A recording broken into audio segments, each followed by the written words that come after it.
Hello again, John. So, lots of things to handle. Lots of things to handle, right? Yeah, I had a work meeting. Then I'm getting the boys ready for school. Okay, all right. Anyway, this is life, right? Yeah. This is life. And by the way, I set our channel kind of streaming automatically, so don't worry, because later we could cut some stuff out in terms of if there are some empty spaces or something which need to be edited or removed, we could do it later. But there is a probability that we're already streaming. Yeah. So. Okay. Yeah. Yeah, it looks like we're recording live. Yeah. Okay. Good. Anyway, so nothing really to kind of.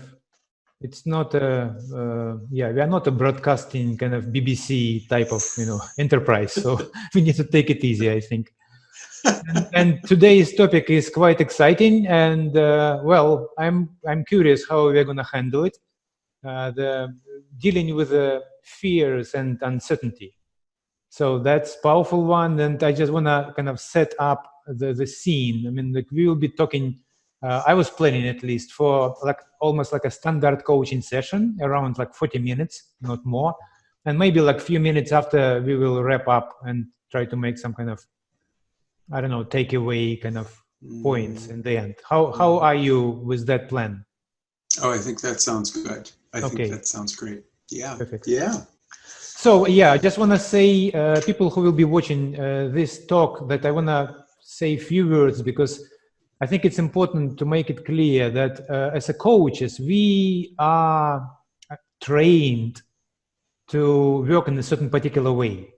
And the main idea of coaching is that we are asking questions, and we mainly helping our clients to investigate and go deep into the issue. So, and we are kind of, our purpose is to bring as little of our stuff into that conversation. So we, in some ways, like metaphorical ways, we are working like a mirror.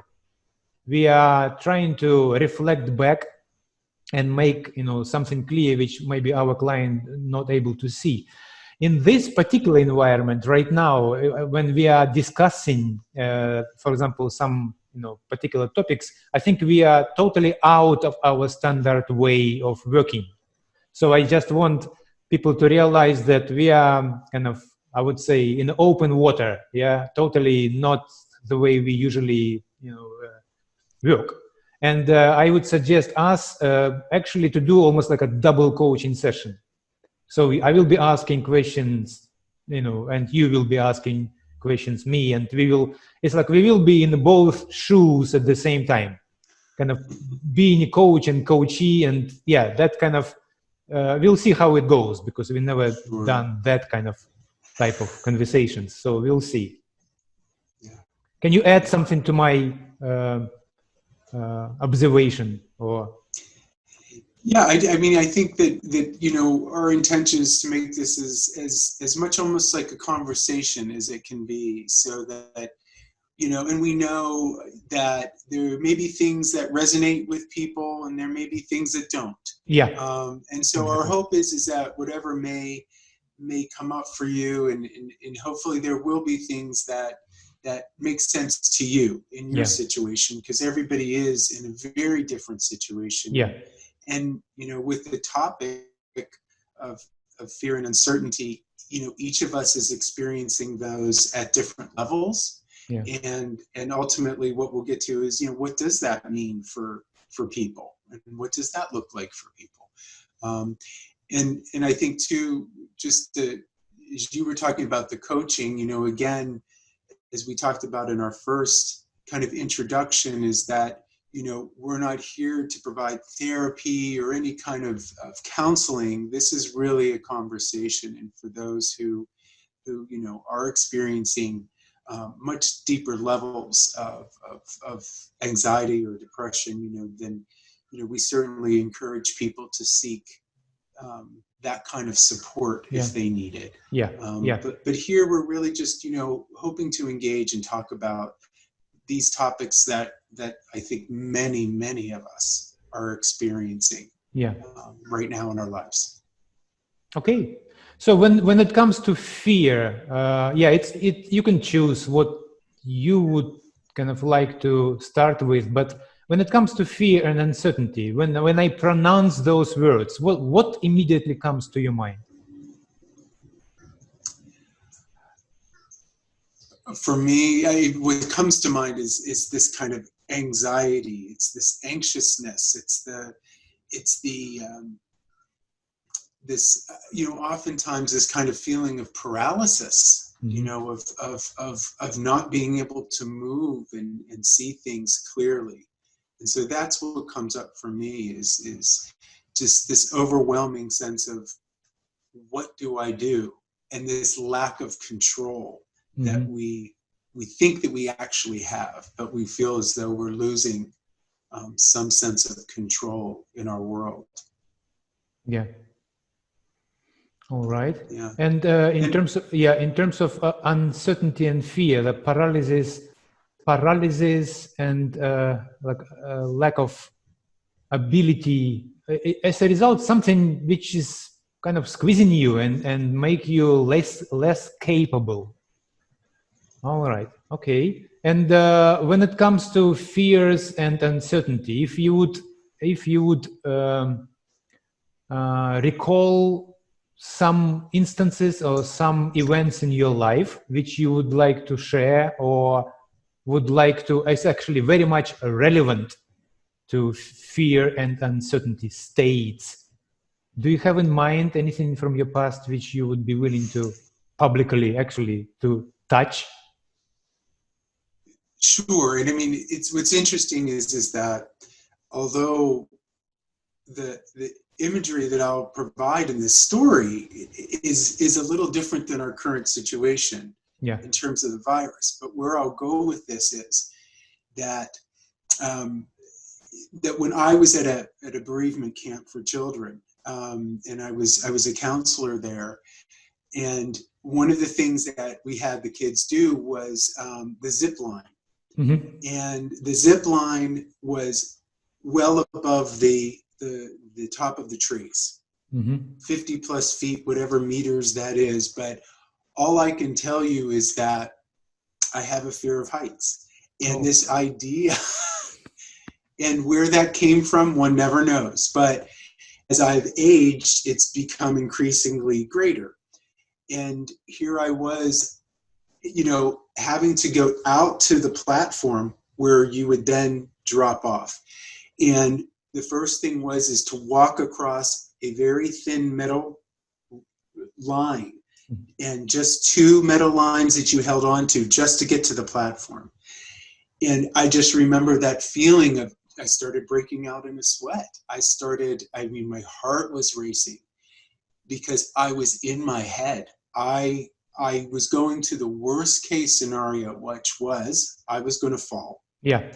And that would be it. And somehow, and part of it is that I was watching this younger group of people in front of me move across that line and get to the platform. And I kept thinking, if they can do it, I can do it. And so I finally got to the platform. And then where the fear really took hold is that I was then essentially, looking over these trees. And we had to sit at the edge of the platform with nothing underneath us. Wow. And attached to the zip line. And I cannot express the amount of fear that was going through me, the uncertainty of what was going to happen, even as I watched everybody joyfully scream as they were letting go. And I didn't have an option. I could have turned around, but my option really was, I did have options, but I suppose the issue here is that I knew I had to face this. I knew by watching these other people who were experiencing this similar fear, but they went through it. And ultimately, and honestly, I have to tell you, I thought that was going to be it. In my mind, I was absolutely certain that this was going to be it.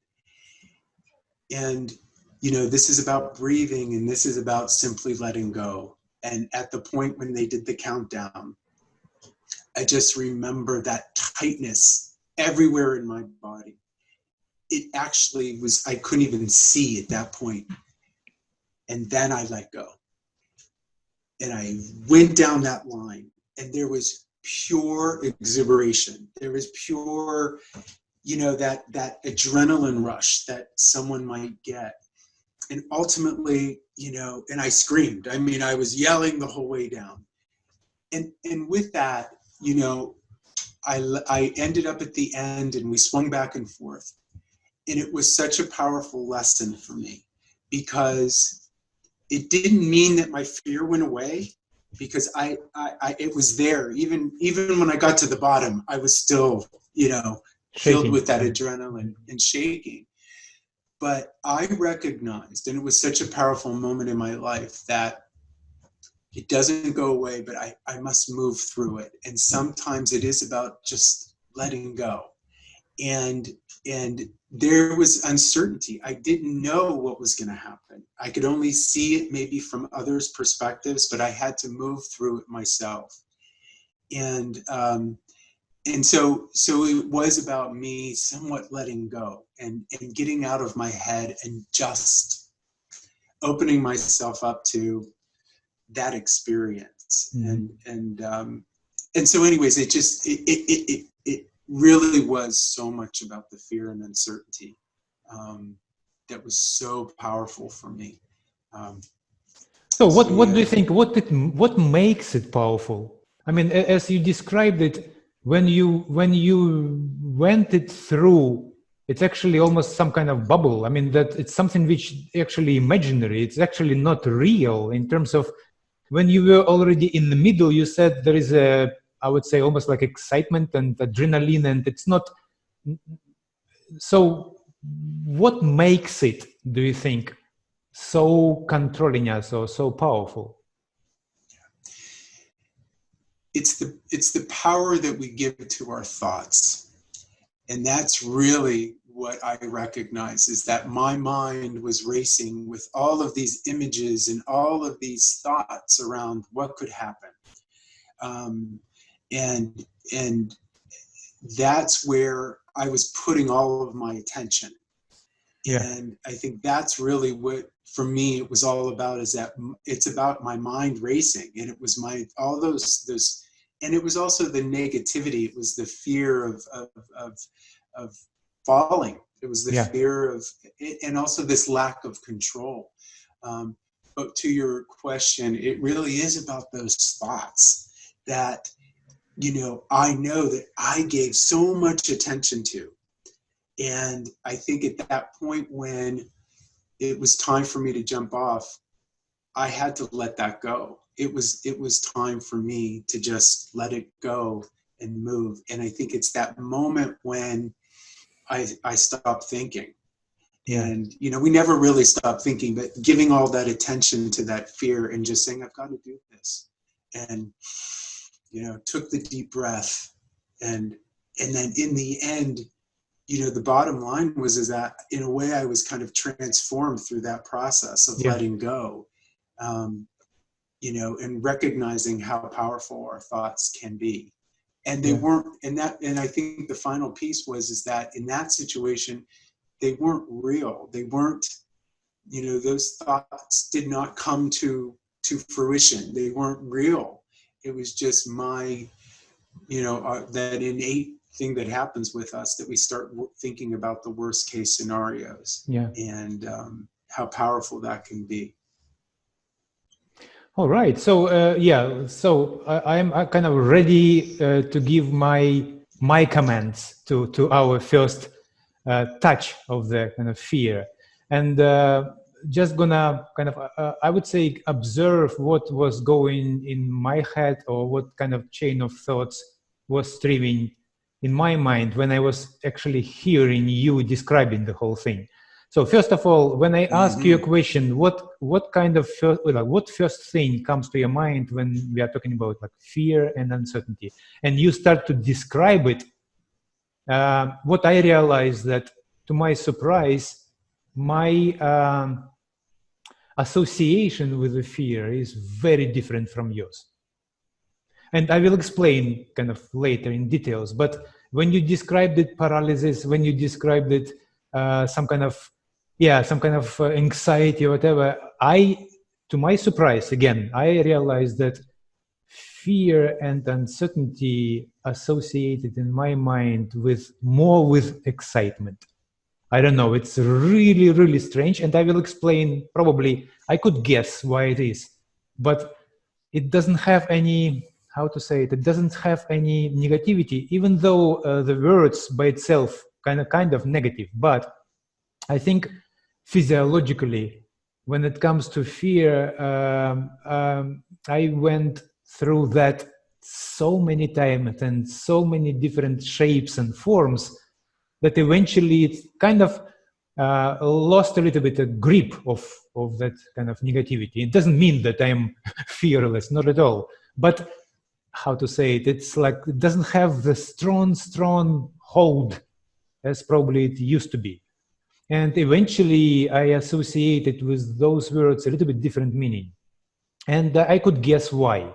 Like, for example, when you were describing me, when you were describing that fear of heights, and it's what comes again immediately into my mind is one case when I think I was maybe 7 or 8 years old. And we used to play in some kind of abandoned, huge construction site. And we were playing some kind of war, like children, with the wooden, rifles, running and hiding and chasing. And I remember I was trying to get from one floor to another floor. It's a huge, big construction. I think like maybe 20 meters high, multiple floors, and totally abandoned. It's like never finished type of construction. So, and I remember I was trying to get from one floor to another floor. I think from probably 3rd to the 4th, and there were no staircases. There were no way to do it. So I tried to get I was climbing, practically like those the mountaineers, the kind of on the wall. So I was actually trying to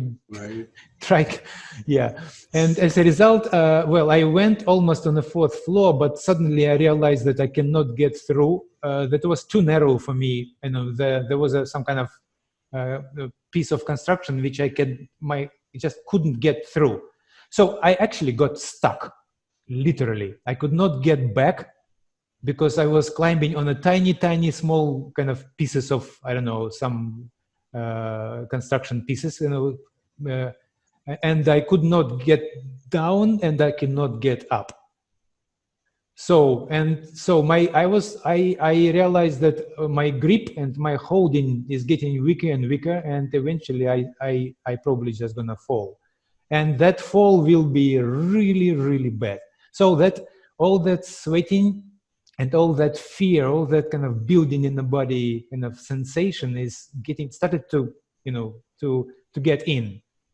And I was screaming, and fortunately one of guys in our team was on the 4th floor, so actually he gave me a hand, and eventually I climbed. But it was like several minutes where my grip is getting weaker and weaker and weaker, and the fear was really, really powerful. So I do remember that, and I do remember what was going in my mind, to actually, I was imagining falling, from 4th floor down. So at the bottom there were some kind of bricks, and it's actually not a soft landing at all.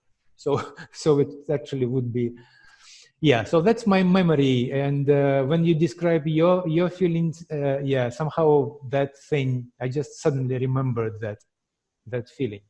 But last piece which I want to add, in university when I was in the 1st grade, and I created a group. I was actually fascinating with the whole, I come across one book, the psychologist, one of the Russian psychologists, they were investigating, they call it threshold states. I mean, the state when the fear is opening completely new dimensions in your body. I read the book when those, how to say it, when people who are trying to save children from fire, and they're lifting, 400 kilos pieces It's like a being in a shock, being in a powerful state of fear, opening reserves. It's like there were cases when people are jumping, I don't know, up several meters, trying to escape from lion, I don't know, or there are lots of cases like this described actually in history. I mean, in some military, one sailor was throwing some kind of like a sea mine, which is 350 kilos, and he was throwing it out of the ship. So there were cases which are, how to say it, when people are accessing incredible reserves in your body, and the key which unlocks that reserve is the fear.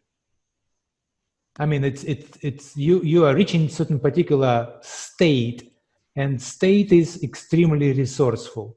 So that's when I read that book, I decided, okay, let's face our fear and let's investigate kind of what we can do really. So I created the group, and we came up with like approximately 15-20 different exercises, which the whole idea of exercise is actually overcome and face one of our fears. So we were jumping on a roof, like 25 meters between building, or we were going to the morgue and see dead people, or there are lots of different exercises we went through. But I believe the result of that practice, the practice of regular finding your fears and again and again and again going through, somehow created how to say it, it's not like immunity, like I'm not immune against it, but somehow the paralysis or the hold, the strength of fear is become kind of dissipated, at least partially. And I know what comes after you get through. It's you described it very well. It's kind of almost like excitement. It's almost like, wow, I did it. That's over, and that thing, imaginary thing, it's become like a fata morgana, some kind of ghost, which was hunting you, for a while, and then become nothing almost. So that's what kind of my reflection on on your experiences, and I would say my takeaway from the whole journey and kind of play with fears is that, well, first of all, it's a lot in our head. It's a lot triggered, like the power that fear has over us really connected in a very powerful way with our imagination. And if we pay attention to what exactly we are imagining, or what we are playing in our head, or as you said, what kind of thoughts we decided to focus on, you see that, unfortunately, I said decided. People believe that they cannot decide at that point. It's like a natural tendency to see the worst scenario. But it's actually not true. I mean, you could run in your head not as worst scenario, or actually good scenario. Probably if if it could be potentially one of the ways to overcome, that paralysis of fear. But I 100% agree with you. In that moment, what you're focused on becomes stronger. And if you're focused on a negative scenario or worst scenario, it takes over you. It's almost like you're pacing yourself into it. And of course, your body reacts. And the reaction is sweating, shaking, paralysis, cannot move. It's actually your doing. That's my biggest takeaway through that getting through fear exercise, is that we do that with ourselves. Because circumstances which are people in, I mean, someone is sweating and cannot move, another person is So it's not a circumstance. It's not something objective. It's something you do or you make it in your head. I mean, do you agree? I mean, what can you add, John? I do. No, well, first I want to thank you for sharing your story. You know, it's just the compliment to after, you know, I shared and you know, I think you're able to recall even at this time, you know, the imagery of what happened to you. And also the story and the idea of learning how to see fear. And I love the word, either there's two words. It's kind of transcend through fear. It doesn't mean the fear is gone. Yeah. But it's that transcendence. It's that transforming through. Because fear doesn't always, it's not that it's a bad thing. It actually, it helps us be prepared, as you know, to respond. But that is the difference. Where do we go with it? And like you said, I think this idea of transcending through it, and ultimately what your story showed too was to develop resilience. It doesn't mean that you're immune to fear.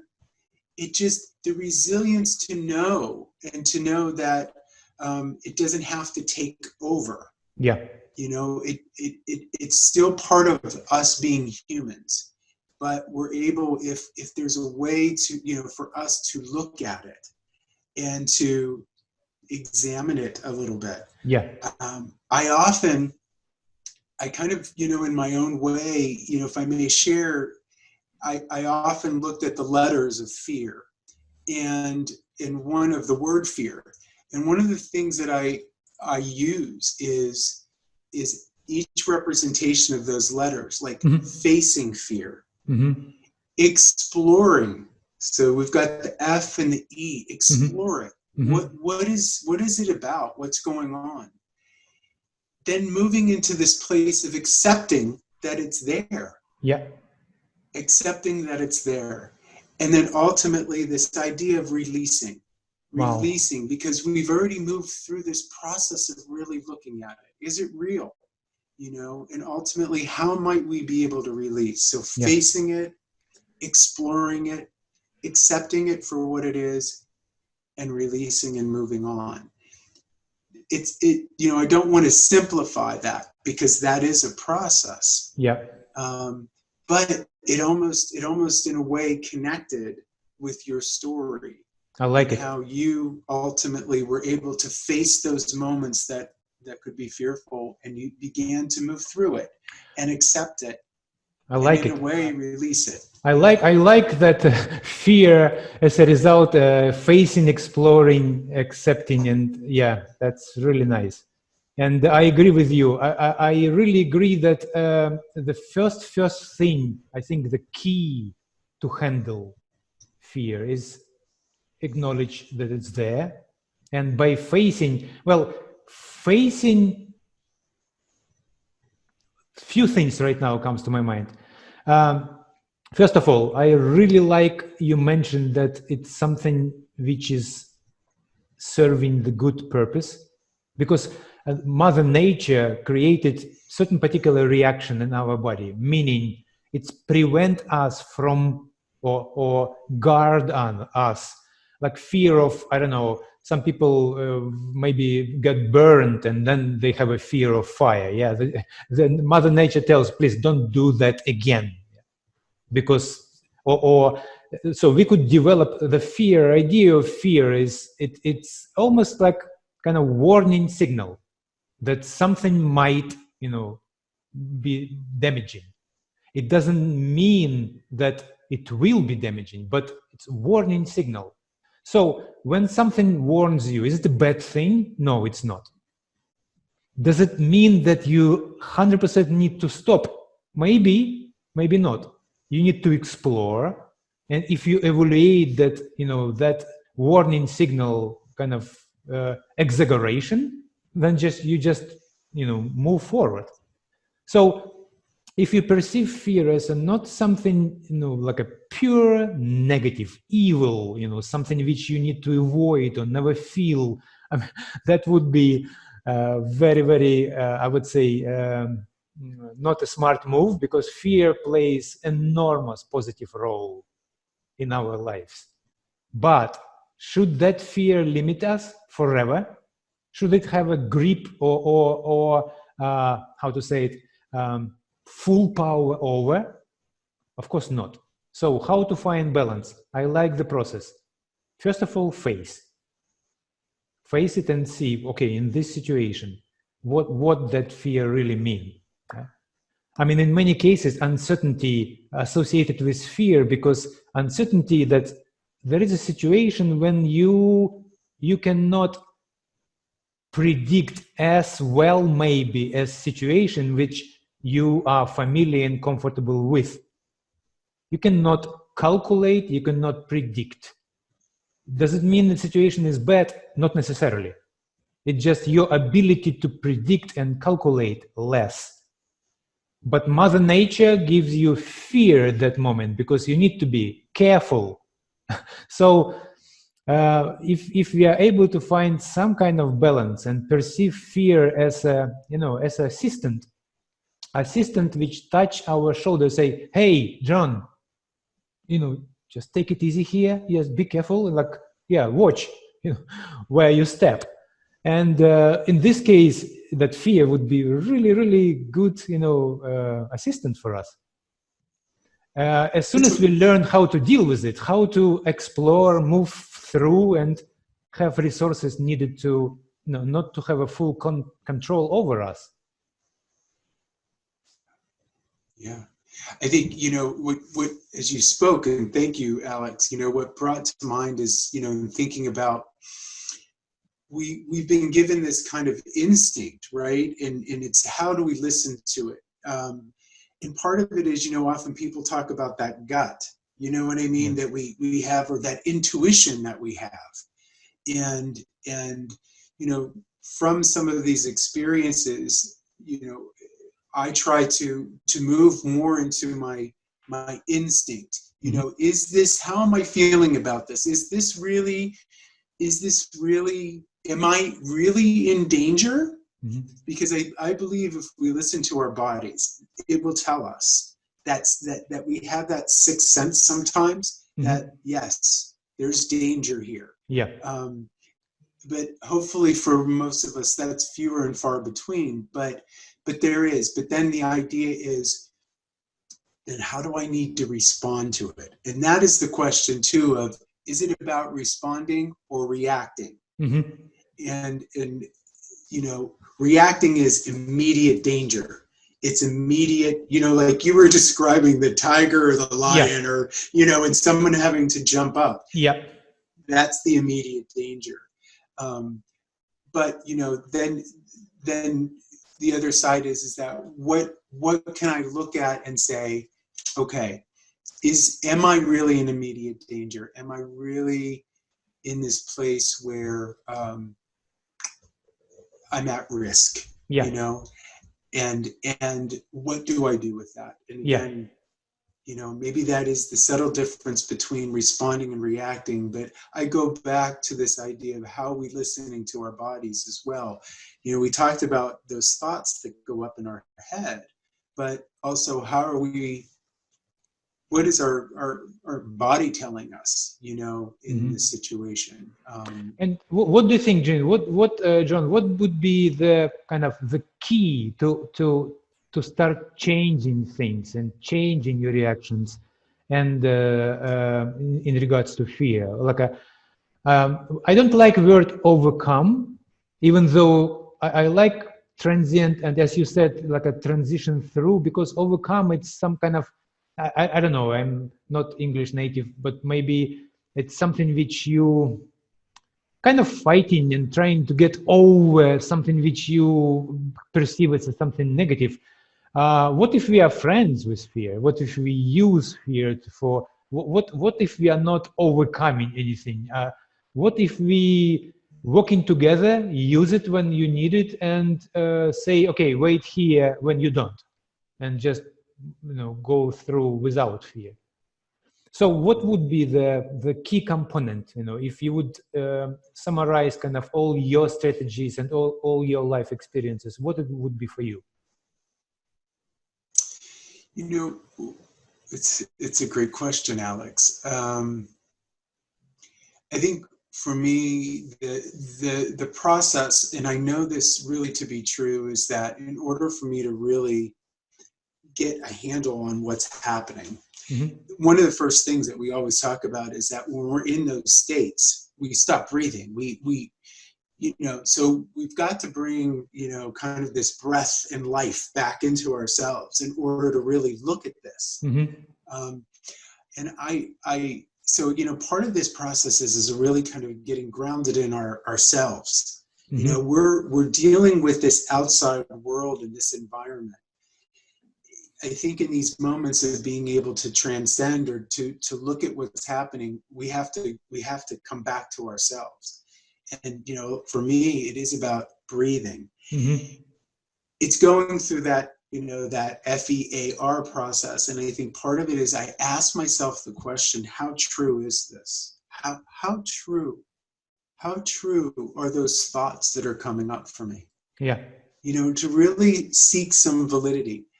Yes, there are times when it's not certain, but, so here's an example. If we think about the virus, and I was thinking about this morning, this idea of, oh my gosh, I'm going to get it. Oh my gosh, I'm going to get it. And so I asked myself, how true is that? Well, there's a possibility. Yeah. But where I turned this is that I looked at all the things that I'm doing in my control, in my power, to hopefully not allow that to happen. So I'm staying in place. I'm taking care of my body and my mind and my, I'm social distancing. I'm doing all these things. Can I prevent it 100%? No. But the process that I went through in assuring myself that I'm doing what I can do, brought that fear down. Yeah. It brought it down. And then I asked myself again, so how true is this? It's possible, but I'm doing and I'm practicing what I need to do to keep safe. Yeah. And so, maybe we go into this idea of reframing it or looking at it differently. But, I start with how true is it?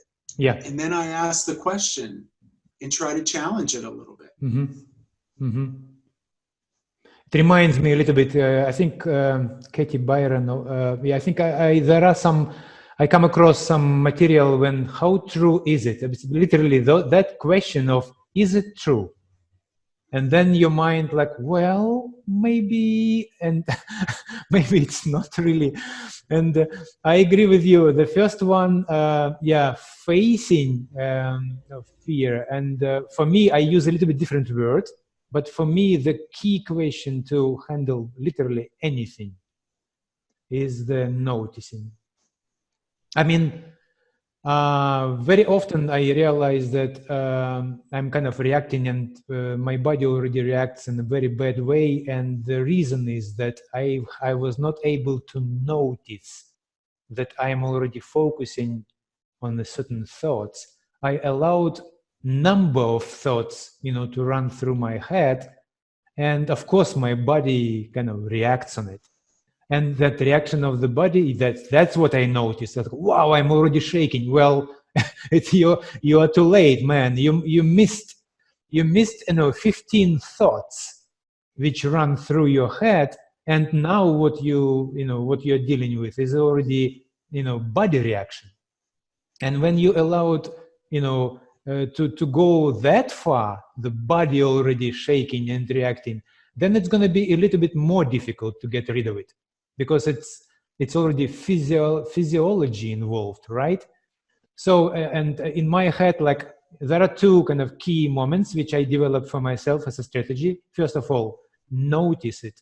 Notice what kind of thoughts as early as possible. Why? Because if it's too late, you already have kind of not just one enemy, but kind of not just your thoughts, but also handle your body, because body already shaking or already in a state which is totally corresponded to those thoughts which you missed.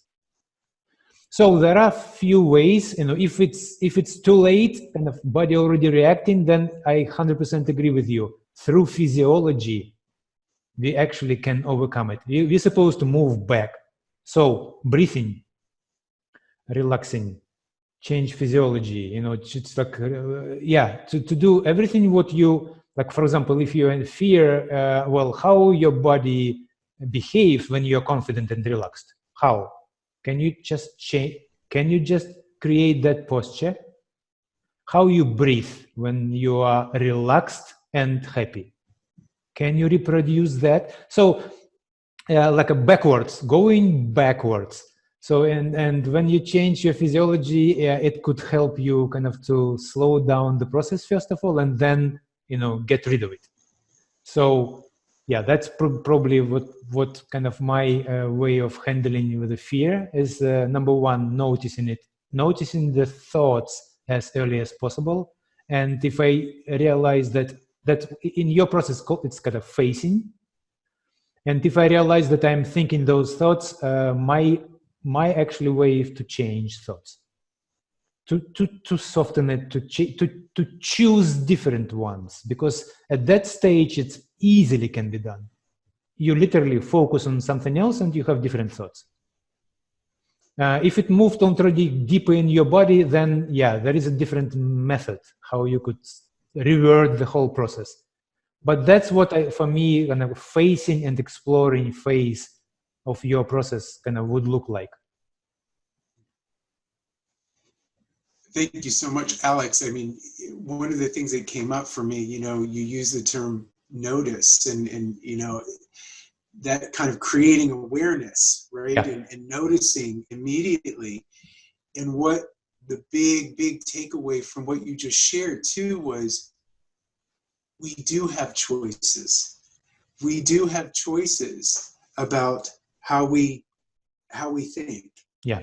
And sometimes it feels as though we don't. Yeah. But I really appreciate how you said that I make a choice in where I'm going to go with this. I'm going to make a choice in how my thoughts are going to lead me. And so that's a very powerful moment to remember, even for myself, that we do have choices. We do have choices. We often feel that we don't, but we do. Well, that's true. Yeah. And it will probably require a little bit of practice. And sure. And because like our natural tendency maybe to see kind of negative aspects, and as Mother Nature kind of warning us with a fear, we exaggerate the bad things. We try to avoid bad things, maybe a little bit more than focusing on the good ones. And there is a kind of neurological reason for that, because probably over the evolution, if you do mistake, usually it end up kind of with your death. I mean, like in the old times, when you are doing a wrong move and surrounded by enemies, you are eaten. Yeah. So but if you missed some kind of prey, or if you are not able to reach some good stuff, it's okay. More other good stuff still can be reached.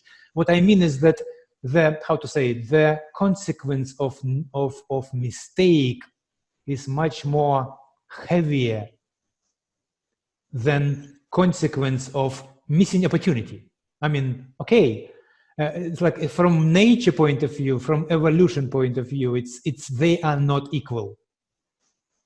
And that's why, I would guess that we are kind of have a tendency of over-exaggerating bad things and kind of naturally focusing on the bad things, because it's actually prevention.